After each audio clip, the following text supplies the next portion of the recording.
Hello, my name is Julius and welcome to ieltsDragon. In this video, I'd like to answer the recent Part 1 practice questions about staying up late, t-shirts, and keys. And in my upcoming video, I'll answer the other recent IELTS speaking Part 1 questions. So make sure to subscribe so that you'll get updated with my latest videos. Let's get started. Let's talk about staying up late. Do you often stay up late? Well, not often. I only stay up late when there's an important project that needs to be completed at a certain date. For instance, last month I had to usually hit the hay at 1 a.m. or 2 a.m. as I was working on a company project, even when I was at home. It was tough, but I was able to manage my situation. Absolutely not. My doctor advised me not to stay up late because it would compromise my health. I used to stay up late in the past because I spent a lot of time watching TV series or movies until I got terribly sick. Since then, I changed my unhealthy habit because I don't want to die early. What do you do when you stay up late?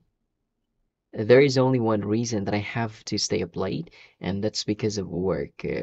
As I said, when I'm given a task or a project to complete, I make sure to give my all, of course, including my time, as I want to finish the project a few days before its deadline. So if there are some revisions needed, I have ample time to correct them. I don't stay up late recently, however, in the past I did. So I usually stayed up late for no important reason at all. I just binge watched some TV series or movies that I was engrossed in. And unfortunately, that took a toll on my health. That was an important life lesson I learned anyway. Did you stay up late when you were a child? Hmm. As far as I can remember, I didn't because my parents were so strict in disciplining us, especially my father. He made us sleep at 9 in the evening all the time because it's the right thing to do, according to him. My siblings and I couldn't go against my father because he's the boss in the family. I only started having some experiences of staying up late when I was a high school student. Well, it's not always, but there were times that I stayed up late, especially on Friday or Saturday nights. There were some Friday or Saturday nights when I stayed awake until 12 midnight because I watched movies with my parents. They allowed me to sleep late because I didn't need to go to school the next day. It was actually our family bonding, and I had lovely memories of it. How do you feel in the morning after you stay up late? I feel groggy and I'm sometimes bad-tempered. I think that's pretty natural for some people who pull an all-nighter. But anyway, I do my best not to become toxic to my coworkers because I know that when we have an important project to finish, they also need to stay up late. And probably they also feel what I feel the next day. So I just need to be more understanding. Well, in the past, when I was a champion of staying up late, I usually felt so exhausted in the morning when I woke up. I felt like I didn't want to go to school and just wanted to spend more time in my bed. I was stupid at that time for staying up late for no important reason at all. If I hadn't become ill, I think I still would have continued that bad habit. Let's talk about t-shirts. Do you usually wear t-shirts? Definitely, I love wearing t-shirts because they're more comfortable. Besides, they can never be out of style since they complement very well with jeans or short pants and sneakers. Also, I wear a t-shirt as an inner for my blazer whenever I want to wear something casual or semi-formal. Again, t-shirts will never be outdated. Well, I always wear t-shirts when it's summertime because obviously they're more comfortable. Of course, t-shirts will always be everyone's favorite in the season as they give nothing but comfort. I also wear t-shirts from time to time when I go to sleep, especially if I don't feel like wearing pajamas. Do you like t-shirts with pictures and prints? Not at all. I'm more into wearing plain t-shirts. I don't know. I think it has something to do with my personality. I'm actually a minimalist type and low key, so I prefer simplicity. You can never see me wearing t-shirts with a Disney character or a Marvel superhero or a quotable quote or some sort of fun expression printed in my t-shirts. Actually, I find them childish. Yes, I do. I find them cool and fashionable, especially those expression t-shirts. In fact, I have more than a dozen of those types of t-shirts, and I got them at bargain prices.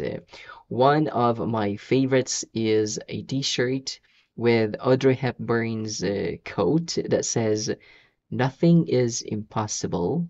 The word itself says I'm possible." I wear that t-shirt from time to time, and it does give me positive energy. Would you buy t-shirts as souvenirs on vacation? No, I'm not a big fan of buying t-shirts as souvenirs because they're incredibly common. And as I said earlier, I don't like t-shirts with prints on them. That isn't my style at all. I'd rather buy caps as souvenirs or some delicacies of the place where I visit. Definitely. In fact, that's what I always do when I travel. I pick those t-shirts with prints of the tourist spots of the place or something that is significant to that place. And I consider them my mementos. Normally, I buy at least eight of those types of t-shirts because I also give some to my friends or anyone in my family. Do you think older people who wear t-shirts are fashionable? Well, that depends on the wearer.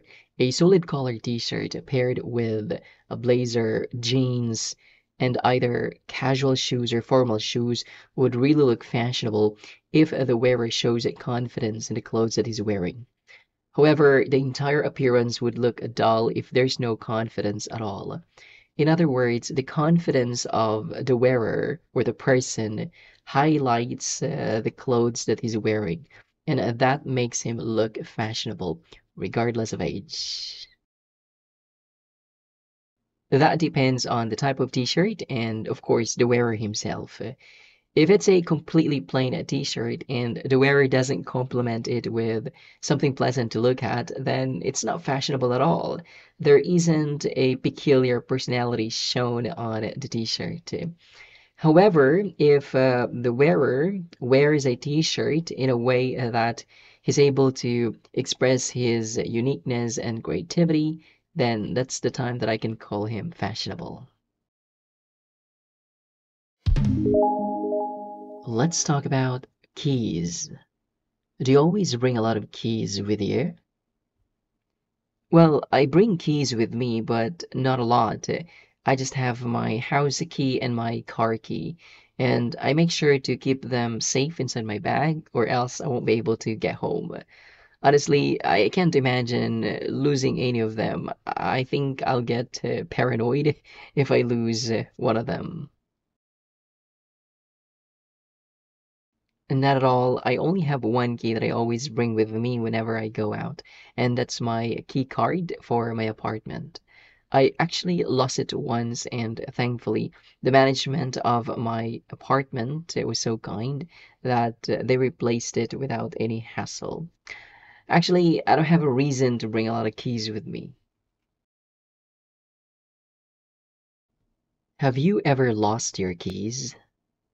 Not even once, thank God. To be honest with you, I'm an obsessive compulsive type of person. As I said earlier, I always make sure to keep my keys in a safe place like my bag. So before I leave home or leave the office, I always check my keys if they're with me. That is a habit of mine, and that never fails me. Yes, numerous times. As I've said, I lost my key card for my apartment once. And honestly, this question reminds me of the time when I was a high school student, when I lost my bedroom key, my cam lock key for my locker in school, my key to my diary, and many more. I don't know, I think I'm incredibly careless. Do you often forget the keys and lock yourself out? I've never experienced that one. Well, with my obsessive compulsive behavior, I believe that will never happen as I always double check my things, including my keys, before leaving home or work. I'm always like that, so that has never happened to me. And I believe it will never happen, well, unless someone steals my bag where my keys are kept. Well, it's not often, but I had several experiences that I couldn't get into my apartment. The most recent one was 2 months ago. My key card was lost. I don't know, I guess I dropped it when I was on a train since I kept it inside my pocket. Perhaps when I got my handkerchief out of my pocket, I unknowingly dropped it.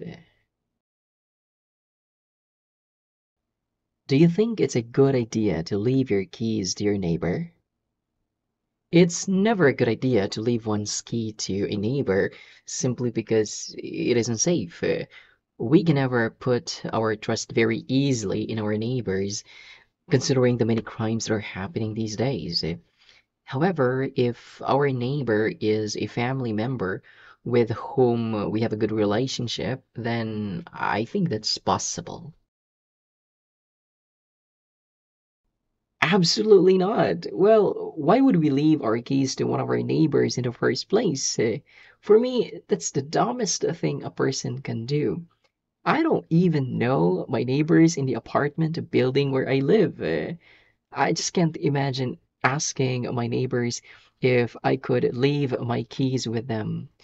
They would probably think that I lost my mind. Learn how to answer part 1 questions about chocolates, happiness, and art. Watch the video that appears on your screen right now because it can definitely help you. If you need a reviewer or if you need someone to coach you, just send me an email. I would be very happy to help you pass the IELTS speaking test. Anyway, if you find value in this video, give me a like or subscribe to the channel. I'll be posting videos related to IELTS speaking. Until next time, have a lovely day. Bye.